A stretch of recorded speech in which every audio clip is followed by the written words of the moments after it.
Do you want to level up fast in ESO without boring, repetitive grinding? In this video, I hope to convince you that you should be diving straight into ESO's dungeons. It's a more efficient method that not only delivers great XP, but also skill points, all while unlocking great gear for later. So, stay tuned to discover how random daily dungeons can save you time, maximize rewards, and simplify leveling for both ESO vets and brand new explorers.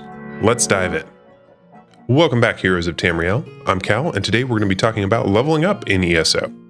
Now, you've probably seen other guides out there that highlight the quickest path to 50, and if grinding the same content over and over for hours on end is your thing, I'm not really here to knock that.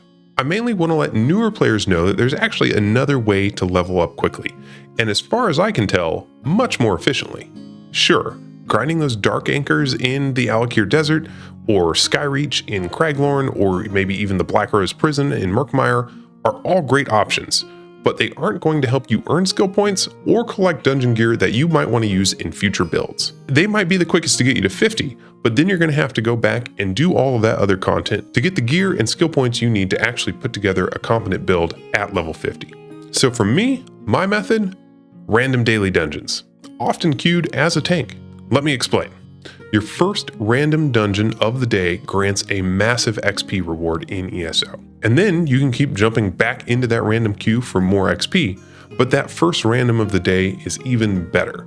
And in my experience will actually allow you to earn multiple levels today with minimal time and effort, which is important because if you're like me, you've got plenty of other content to keep you busy on your main. You're probably grinding out daily quests in one of the newer zones, or maybe you're participating in whatever event is going on at that time. So you don't have a lot of time to spend grinding out levels on an alt. And worst of all, you don't want to feel like leveling up that alt is a chore. So I prefer to do my daily dungeon and then maybe a daily battleground and swap back to my main. As far as I can tell, this is the most efficient way to level in ESO. So while it won't get you to 50 the quickest, it will get you to 50 with the least amount of time spent. And it won't require you to go grind the same content over and over again. And even better, every new dungeon you do, you're going to be able to do that dungeon quest, which is going to give you a skill point, which means you've got more skill points when you hit 50. You're going to be collecting the loot from that dungeon, which means that you're going to have all those dungeon gear sets added to your sticker book, making it easier for you to put together competent builds once you hit 50. There's of course lore books to collect, and you're going to be getting used to some of those mechanics, which is useful if you ever want to move into more of that in-game content and tackle more difficult dungeons or maybe even trials someday. So, if you want to level up an alt efficiently, dungeons are the way to go. You'll be earning multiple levels per day, and this is great if you still need to level up that second character so you can unlock that skill style pack this month. No need to sacrifice hours in the Alakir Desert. Now, like most MMOs, DPS queues are a little bit slower in ESO, but at low levels, tanking is actually very forgiving. So, if you want to further optimize this leveling experience, I do recommend queuing as a tank if you are up for it. The dungeons are relatively easy to navigate, the mechanics are pretty straightforward, and tank queues are lightning fast. I'm talking like 10 seconds fast.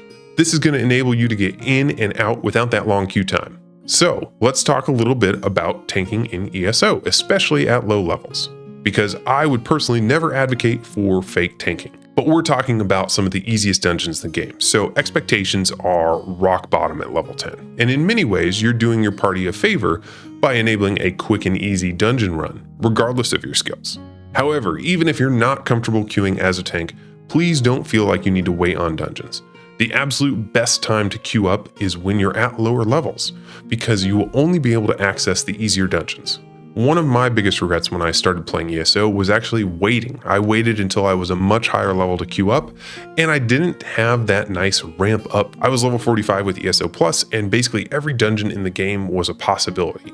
So some of my first dungeon experiences were with mechanics that were, much more complicated to deal with. But if your character is under level 45, you are only eligible for those easy base game dungeons. Almost no complex mechanics to deal with. So I recommend this as not only just a great way to level up, get those easy skill points, and build your sticker book, but you can also do it without having to worry about learning mechanics for those complex dungeons that you might see later on. All that said, if you do plan to queue up as a tank, I want to take this opportunity to give you some beginner advice to help you find those tank legs. First of all, I strongly recommend that you leverage the one hand and shield skill line.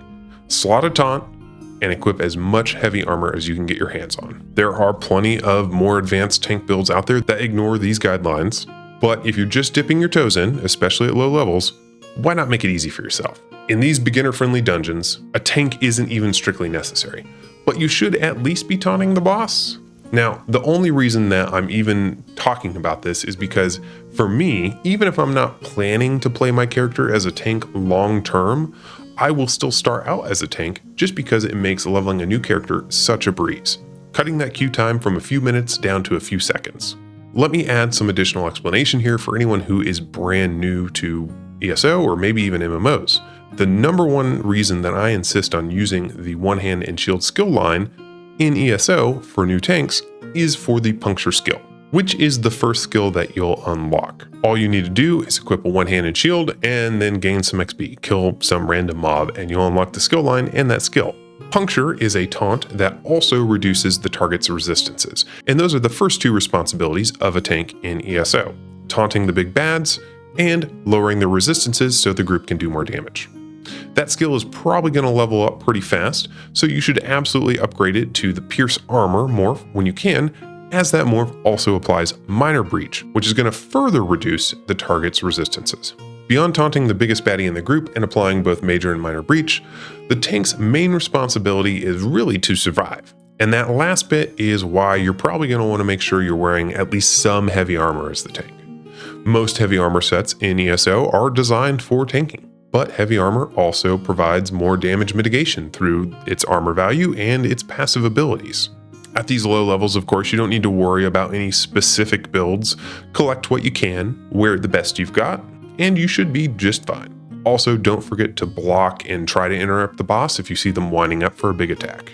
Again, not super important in these lobby dungeons, but something that you'll want to get practice at if you ever plan to tank higher level content. Now, most of these low-level dungeons don't take very long to complete. We're talking about 15 to 20 minutes to get your clear. And if you queue up for that random dungeon of the day, you're going to get a massive XP boost for clearing that first random dungeon. Of course, clearing dungeons, completing the dungeon quests earns you skill points, and throughout all of these dungeons, you're going to be collecting gear that may not be useful today, but can be reconstructed at max level later if you ever need it for a specific build. This is one of the things I love about ESO, is that even this low-level content has things that are useful at the end game. Plus, you'll snag lore books and other goodies along the way. So my recommendation is to skip the grind, grab a sword and shield, and dive straight into those daily dungeons at level 10. It's efficient, rewarding, and perfect for new and experienced players alike. I've personally run into too many ESO vets who are nervous about queuing for dungeons, and they are missing out on some of the best content in ESO. And that's really all that I wanted to talk about today. It's something that's been on my mind for a while, and I figured it was high time that I dove into sort of my strategy for leveling up a new character. I've used this method on multiple alts now, where I level them up over a week or two, just doing my daily dungeon and maybe a daily battleground, often queuing as tank, and I found it to be a much more rewarding and efficient way to level up new characters that ensures that I don't end up at level 50 with no skill points to spend. But newer players might find it even more useful if you haven't collected all of those low-level dungeon sets yet. And of course, if you're watching this video when it comes out, there is actually a bonus to be claimed this month if you have at least 2 characters that are level 50. I wouldn't want anyone out there to miss out on that free skill style pack that is currently available to anyone that's leveled up 2 characters. So if you don't have a lot of time now or in the future and you want to level up an alt in ESO, I strongly recommend leaning heavily on the dungeon queue to gain those levels and skill points as efficiently as possible, while saving yourself time to participate in whatever ESO activities you want to prioritize. One final note here is that I really like to craft myself a set of sort of leveling gear. One at level 14, 28, and 42, so that every 14 levels or so, I'm refreshing my character's gear, and it just sort of gives me a boost. Of course, I have those traded out with the training trait, so they are giving me bonus XP when I wear them. But if you think you might want to level up multiple alts in ESO, it's not a bad idea, because you can pass that gear to the next alt you want to level after you've finished leveling the first one. One of my favorite sets to use on these leveling characters is actually Ancient Dragon Guard. It's a crafted set that was added with Southern Elsewhere, and it does take a little bit of work to access that crafting station.